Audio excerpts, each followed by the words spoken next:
Good morning, everyone. I'm happy to introduce Dr. Giovanni Abramo of the Italian National Research Council, who's the leading Italian scientometrician, and his focus of expertise is large-scale and also research evaluations and evaluating of individual researchers and indicator design and applying of modern scientometrics techniques in the current research policy. So please.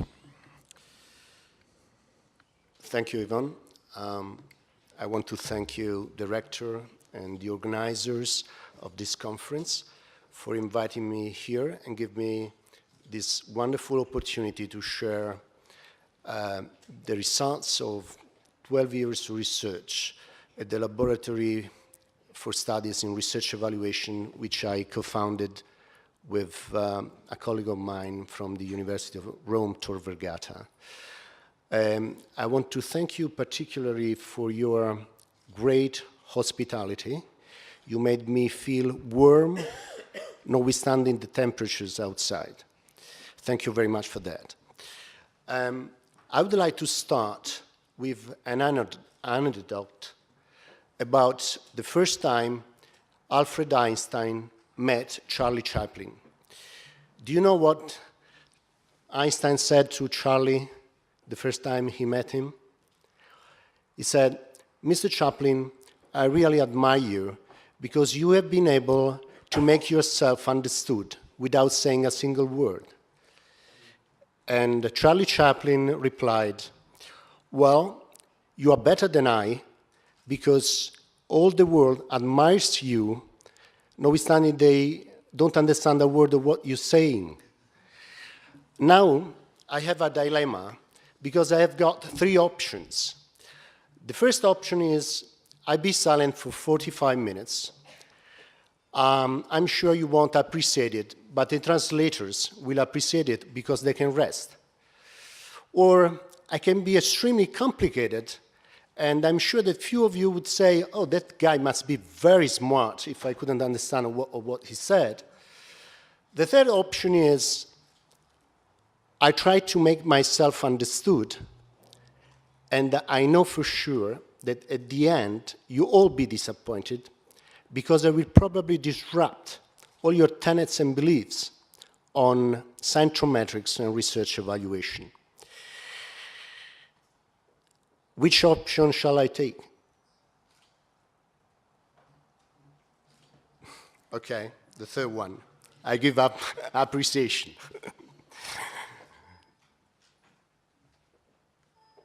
Uh-oh. Okay. I will touch upon these few concepts. Why do we carry out research evaluation, and how do we do it? I will talk about the most popular research assessment indicators, methodologies, and rankings. And then I will present the performance indicator that we use, that we have developed, and the methodology that we have applied using that indicator to assess the Italian research performance. If I have time, I will talk about a few other applications of scientometrics, which are generally neglected, and I will conclude with a few recommendations. The global context. We now live in a so-called knowledge-based economy. What does it mean? What does it imply? It means that knowledge is becoming probably the single most important determinant of competitive advantage in an increasing number of businesses. And if that is true, then in the policy agenda of governments, improving the efficiency of scientific and technology infrastructure has become a must.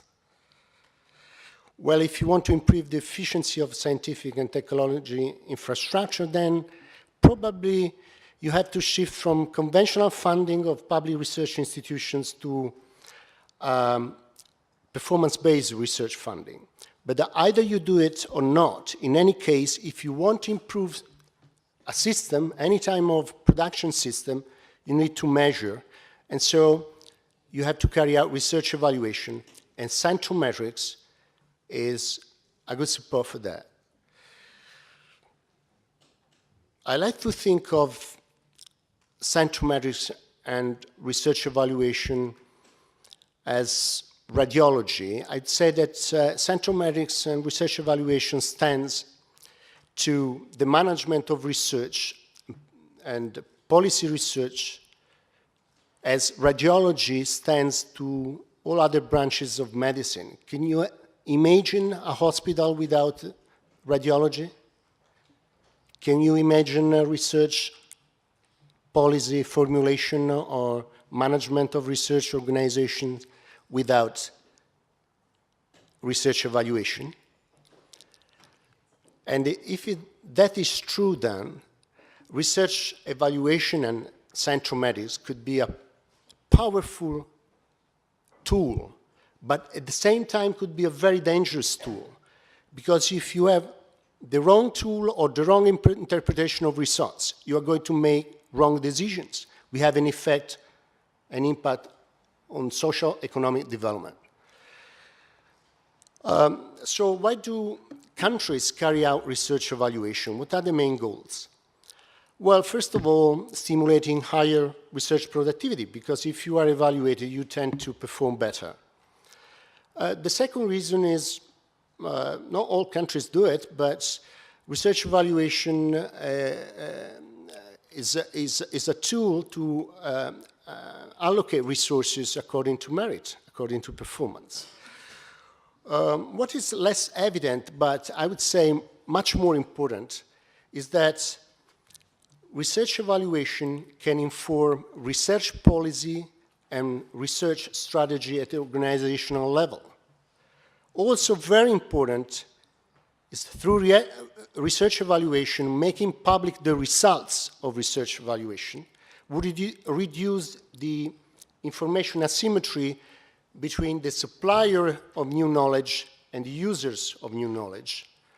Users know the product better if they have information about the performance of institutions, of single researchers that can make their own choice effectively and efficiently.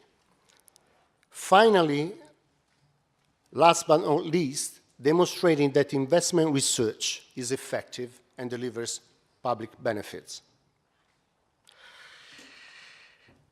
What are the main problems that I see nowadays on research evaluation? There is a proliferation of performance indicators.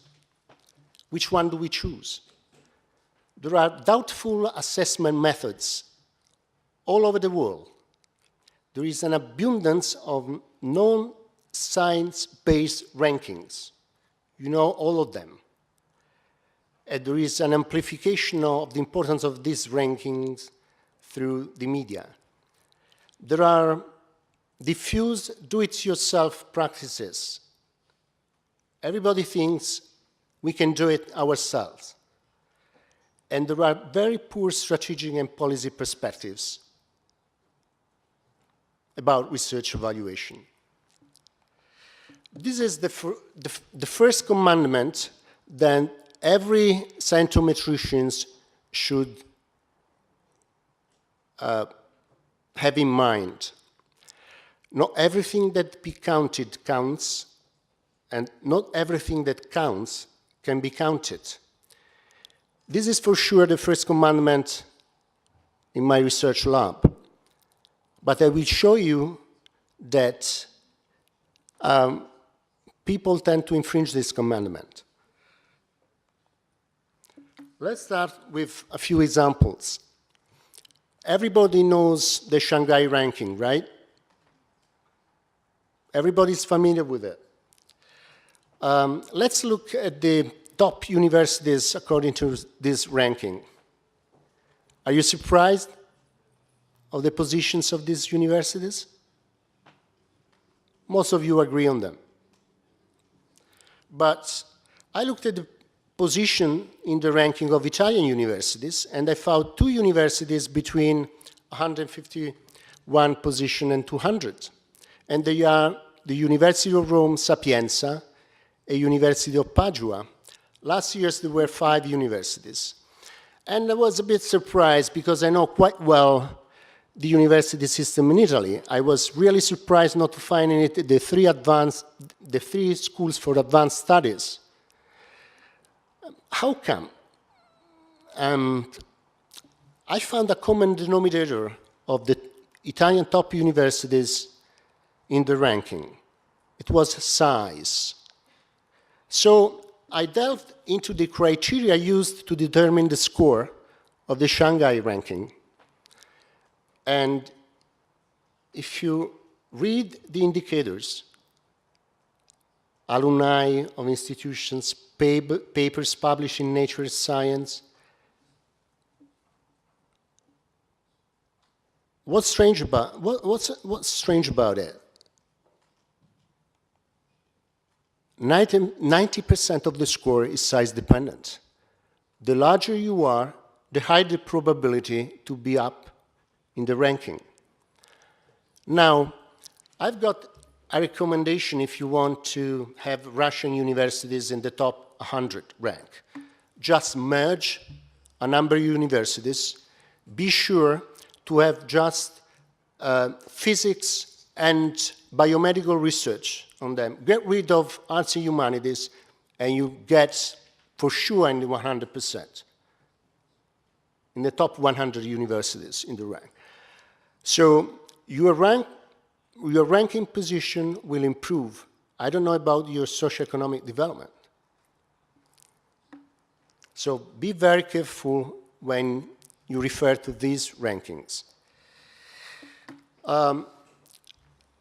Let's talk about the science-based rankings.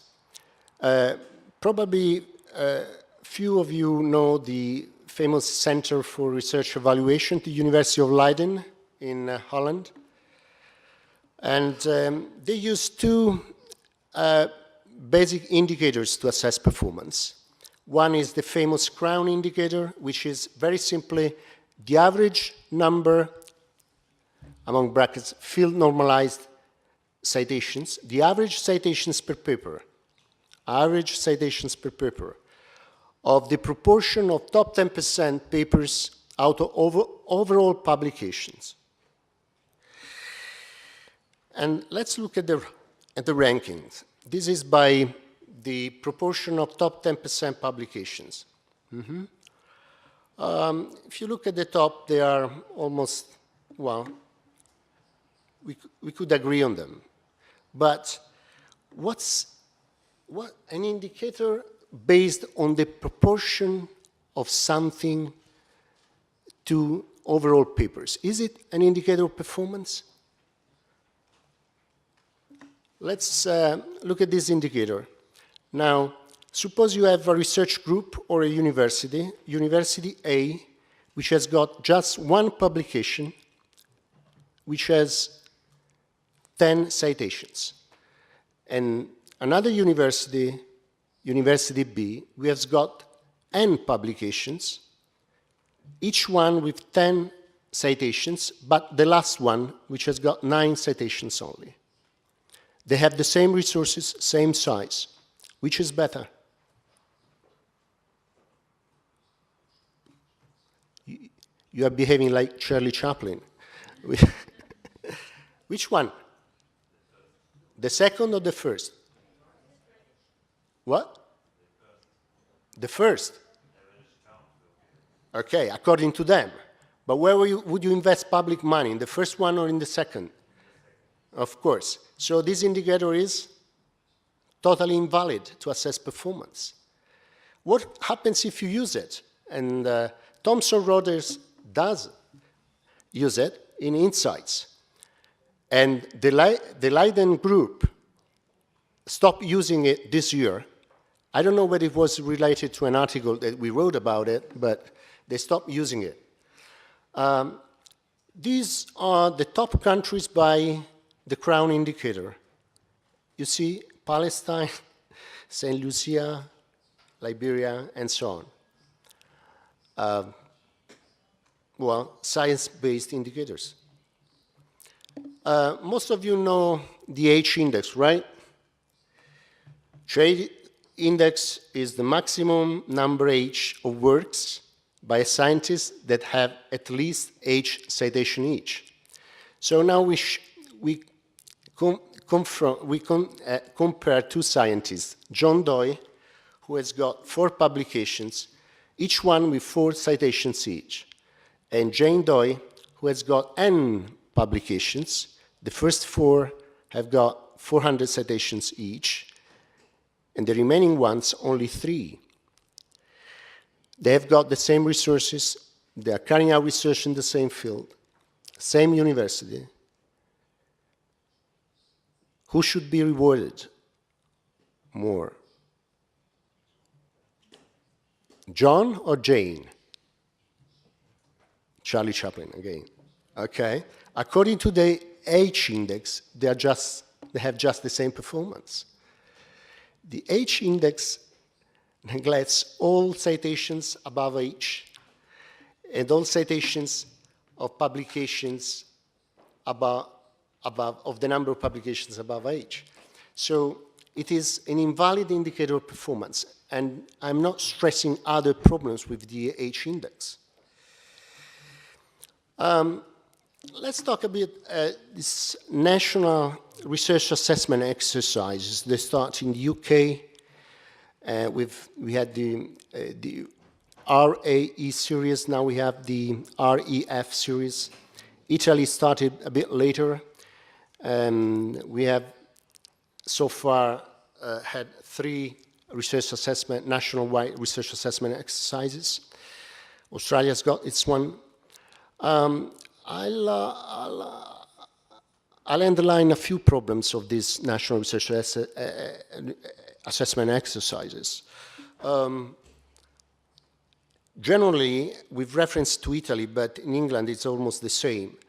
The main limits are, well, when you evaluate a measurement exercise, you want that it is robust, accurate, reliable,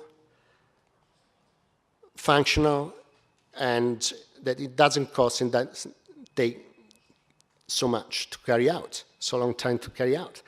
So these exercises are based on a limited number of products. They assess just a limited number of products.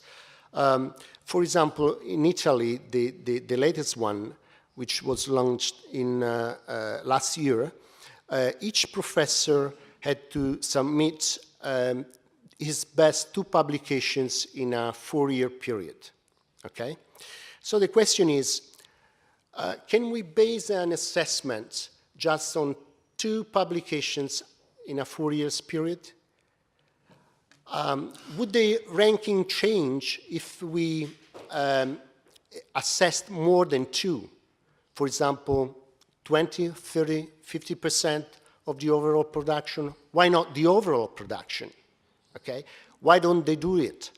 Because if they adopt peer review, especially for arts and humanities and social sciences, it would take forever to assess all the output. But in the hard sciences, you can use bibliometrics and you could do it.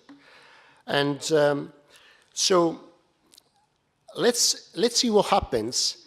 And this is a simulation that we did. These are the Italian universities in physics. And we changed the amount of overall product output of these universities. First we took 10%, then 20%, up to 60%. And we measured the ranking of these universities changing the size of the output evaluated. And you see the enormous shift in the rankings. That's the vertical lines are the best and the worst ranking positions. So you see they are very, University of Verona shifts from 4th position to the very bottom depending on the size of the output evaluated. So these are not robust assessments. Then universities are asked, and professors are asked to select their own best products, 2 best products. Well, it's not an easy task because the assessment proposed by the VTR Commission was a complicated combination of weighted impact factor and citations for each publication. It was very complicated to find out which of your publication portfolio ranks in the top. So we measured the efficiency in selecting publications to submit to this research assessment exercise, and we saw that universities chose in a very ineffective way. Their score could have been improved from a minimum 23% to 32% because of wrong selection of products. And I stop here with this overview of main problems with research assessment indicators and methodologies. So how should we assess performance? And I go back to the fundamentals of microeconomics. I apologize with economists for my simple representation. What's a research organization? It's no more, no less than any production system, okay? In manufacturing, there are resources which enter the system, and we have widgets out of the system, automobiles, bicycles, whatever. What's the difference with research systems? There is not much difference. Labor is labor. We have scientists. Instead of plants and machines, we have scientific instruments, we have databases and so on. And our output is intangible, it's new knowledge. That's what our output is. So if we want to measure performance, what do companies do when they want to measure their operational performance? Well, the production function. We know that Q, the output, is a function of K and L, capital, that is plants and machinery, and labor. And what they measure, to compare, they measure productivity. The productivity of labor, if we assume that K is constant, is just the output divided by labor. And if we want to know the productivity of a single professor, a single researcher, we just measure the output. The problem is, how do we measure the output? What's the output of research? Well, here there is a problem because output, new knowledge is codified in different forms. And, but we know that in the hard sciences, mathematics, physics, and so on, the most diffused mode to codify output is publications in scientific journals.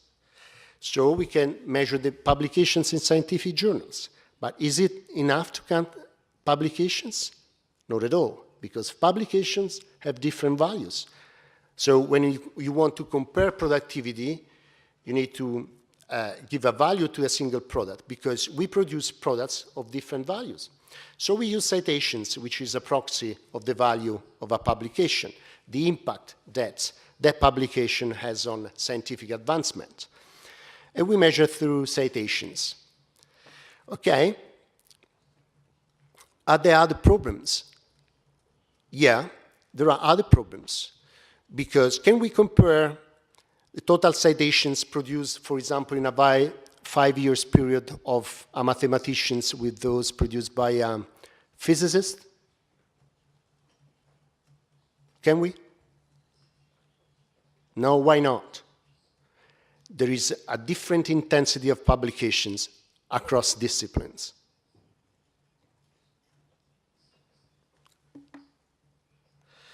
So, what what should we do? What do we do? That is what we are doing.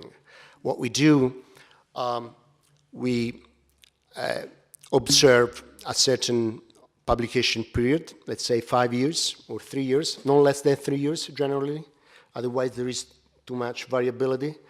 And what we do, for each publication of a professor, we measure the citations, and we normalize them by the average number of citations of all articles falling of the same year, falling the same subject category, because there is a different intensity of citations across subject categories, of course. So we have to normalize that.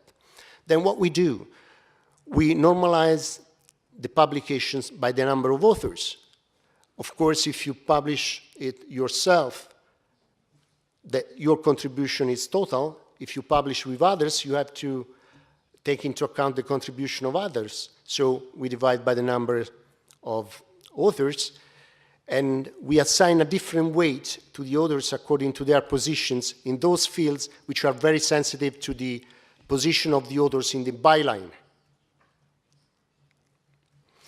And then, unfortunately, we don't know the resources available to each professor. That's something that is unknown. But what we can do, at least, we can divide the overall production, normalize it by the average, by the salary of the professor, because we have found out that, for example, full professors publish more than associate professors who publish more than assistant professors. So, especially when you want to compare and reward somebody, you have to take into account his position also. And we do it through the average salary.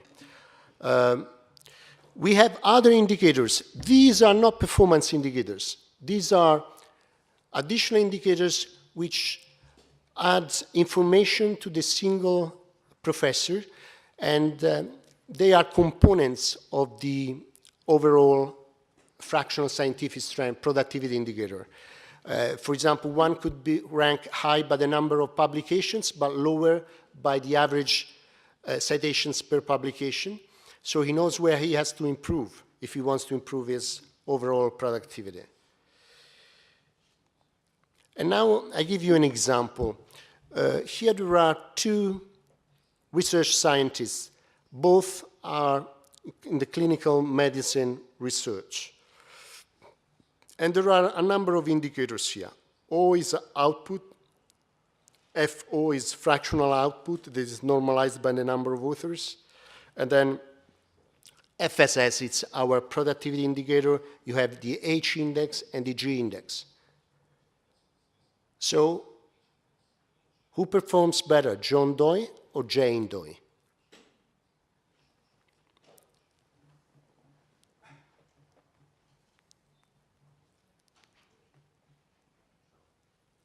John?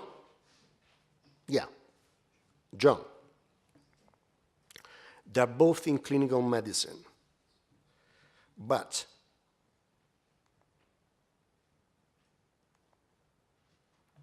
John carries out research in blood diseases, while Jane in vascular surgery. So if we compare the performance of each single researcher vis-à-vis those of researchers following the same field, what we find is that the rank of John is lower than the rank of Jane. We can't compare apples to oranges because of the different intensity of publications in the different fields, across fields. Okay? So we have to be very careful about it. You see, there are differences within the same discipline. This is the average output of Italian academics in medicine. Medicine is divided into around 50 subfields. And you see the last column, that's the average output for a year, and you see the top 10 fields and the bottom 10 fields, and you see the huge differences in publication intensities. So classifying researchers is extremely important to carry out a correct evaluation. And here is our ORP-based evaluation system. We have a decision support system. We do not carry out evaluation. We support the evaluation with Scientometrics data. And what we do, we buy from Thomson Reuters raw data of the Web of Science for all publications which have Italy in the address. We have developed a disambiguation algorithm to assign to each academic his own publications. We are lucky because our Ministry of Research maintains a database on all Italian academics, and they report their affiliation, their field of research, scientific disciplinary sector called, and so we have this great opportunity to know how many publications each and the citations that each publication has received of each Italian academic. These are the numbers. It's very important that researchers in Italy are classified into 370 so-called university disciplinary sectors, and they are grouped in 14 university disciplinary areas. For example, medicine is a disciplinary area, and the subfields are the ones that I show you. Among brackets, you see the fields, 205 in the so-called hard sciences, mathematics, engineering, medicine, biology, and so on. And the remaining ones are in the arts and humanities and social sciences. Can arts and humanities be measured by bibliometrics? I would say no, not yet.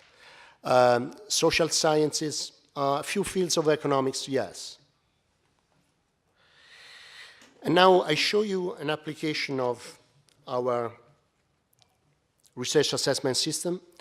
This is the Department of Biopathology of a university, University X. This is the performance in a 5-year period. And you see all the academics belonging to that department, and they belong to different fields, you see. SDS, Med 03 is different from Med 08. So there are biologists, even a physicist, 2 physicists out there. And the FSS, you see the ranking of these professors in terms of their productivity within their own field. So can I compare professors belonging to different fields? Yes, but indirectly. First I compare the professor in blood disease vis-a-vis his colleagues in blood disease in Italy, and then I see I can normalize his productivity by the average productivity in his sector, and I know if he's below, above the average, and how much. And then I can also rank by percentile the position. So you see in the very last column the percentile of performance of each professor. And you can compare them, even if they belong to different fields. Now, that was the evaluation at the individual level.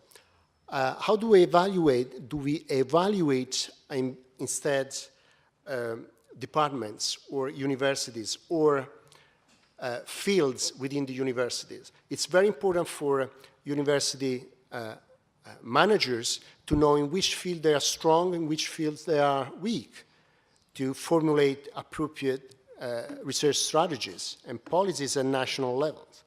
So what we do for each professor, as I say, we normalize its productivity by the average in its own field, and then we aggregate these normalized productivities for all professors in the same field or in the same university. And here we can have an example of the ranking of the different fields of mathematics. Think of a university, there's University X, and the rector knows that, for example, these universities, they are in mathematics, they are good in probability and statistics, but they are very bad in mathematical physics. 100, the last column, the 100 is the top, 0 is the bottom. That's the position of all professors falling in mathematical physics in that university. They are in third percentile in the rank, so very low, while probability and statistics, they are 95% in the rank, so they're very high. So this is a powerful tool to analyze strengths and weaknesses at university organizational level.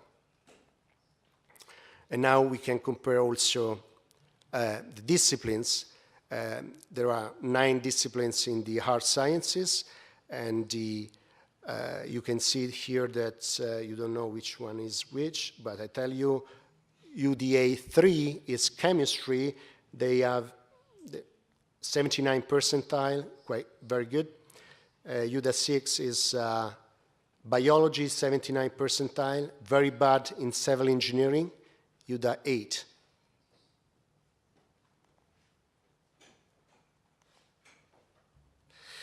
So how do we assess university performance? How do we compare them? And also at the individual level. We measure the productivity and its components. But we also measure the proportion of highly cited articles per professor, because productivity is an average measure, but you want to know also the excellence. If you want to measure the excellence, this is another good indicator. And also the rate of unproductive stuff. What's the percentage of people who produce nothing? And also, what's the percentage of top scientists out of the overall academic staff? These are important measures of research performance. Now let's compare now the rankings by the crown indicator, Leiden's crown indicator, and our indicator. And you see, if we concentrate in the top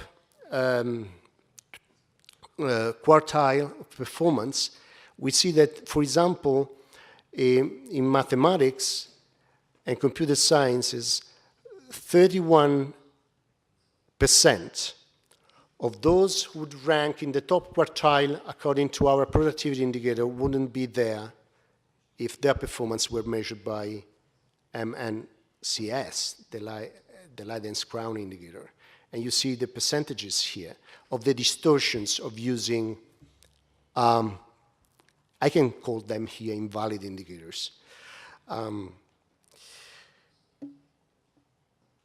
And here is a comparison with H index and G index.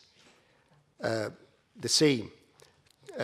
Top 25% universities by FSS, by our indicator, 45% of them wouldn't be there in the top quartile if measured by H index. And on average, 42% in general wouldn't be there if measured by the H index. So this to give you an idea of the distortions. And we measured also the distortions of our national research assessment exercise. And you see that from top quartile to non-top quartile, mathematics, once again, 46% wouldn't be there, and so on. Biology, almost 70% of universities wouldn't be in the top quartile if measured by VQR. And Italian government is allocating a part of the total budget to universities according to this assessment exercise, which is clearly wrong. And we published this in an article in an international journal. Here are a few selected references if you want to delve deeper into these concepts. And now I conclude with a few recommendations, and then if I have a few minutes, I want to show you a few applications of this Scientometrics methodology. Well, conclusions. Count only what counts, and be aware of what you cannot count. The most popular research performance indicators and rankings are invalid. Do not rely on them. Field classification of scientists is absolutely required to compare performance at the individual level. Otherwise, you have the case of John Doe and Jane Doe. Okay? And research performance at the individual level is absolutely required to measure performance at the organizational level, because universities have academic staff in different research fields, so you cannot compare apples with oranges. Okay? And I'm sorry to say that work performance comparisons are not feasible at this time, because the indicators they use are easy to count, but do not count anything. Average citations per paper means nothing. The overall publication depends on size, depends on the fields you are carrying out research on. So the reason why comparisons at world level cannot be done is because nobody knows the professors in each university.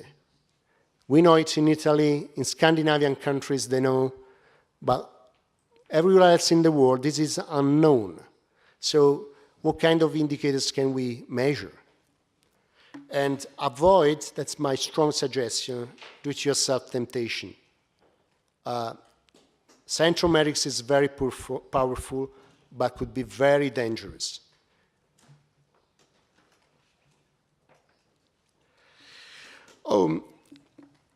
We have applied bibliometrics, just a few minutes, to measure the effectiveness of academic recruitment and turnover of Italian universities in a given period. I will show you. We have used it to measure the intensity of university-industry research collaboration, taking into account the different fields the universities carry out research on. We have, for universities who want to grow larger in size, we have found out in which sectors they would benefit most in terms of interdisciplinary research to recruit other professors from outside, because there are certain fields where we notice that, and in the university where you have professors of different fields, the fields where they collaborate most. So you can increase your research impact through collaborations amongst certain fields. We have used it to measure the comparative advantage and the competitive advantage of territories, and also to identify centers of excellence. This is an abused term, centers of excellence. Excellence by which indicator? By productivity, that's fine, okay? See how our results that our universities are using. You see here this, it's the productivity of the average productivity of professors recruited by these universities. This is the rank. You see University of Teramo and so on. We rank all universities. If you want to know about, there are the references about the articles where we explain how we do it. Okay. And then here is the fields which are more likely to produce research collaborations with industry. Here, the fields whose collaboration give rise to more research output, interfield research output, improved collaborations. So if you have professors belonging to the field of Kim 1, if you want to grow larger, if you get professors in Kim 12, you are going to have much more interaction than if you hire a professor in Kim 2, for example.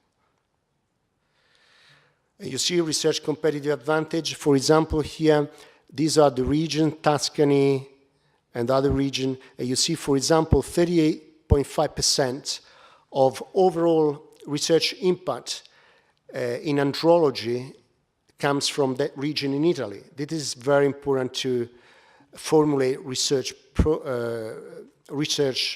policy at national and regional levels. And I go on. And here the centers of excellence, you can define them in a different way. We define them just for a purpose of demonstration as those centers of excellence which had at least 4 academics in the top 10%. And so if you want, the Orthopedic Institute of Rizzoli is #1 in Italy in terms of, as a center of excellence, for example. And here, just 1 minute to present you an important tool. This is a knowledge-based database. I was involved in technology transfer where just after graduation, and this is it's still in my heart. So when we all started this, I wanted to create a database where all publications of Italian scientists were indexed, and to provide industries with a tool like this, they could look for every single specialty and find out who are the most knowledgeable persons in the research organizations about that particular field. For example, amyloidosis, I hope nobody knows that very serious illnesses. It's an enzymatic illnesses which causes an abnormal growth of fibers. And here is the scholars who are most knowledgeable according to FSC indicators. We call it Professor Merlini is the one who has written more about it. And how do we know it? Because in the titles or in the abstract or in the keywords of his publications, most of his publications report this word amyloidosis. Here it is. And then you can, with an hyperlink, you can find out what his publications are. This is it. Thank you for your attention. I hope you are all disappointed, because this is a good indicator of how successful my presentation was. Thank you.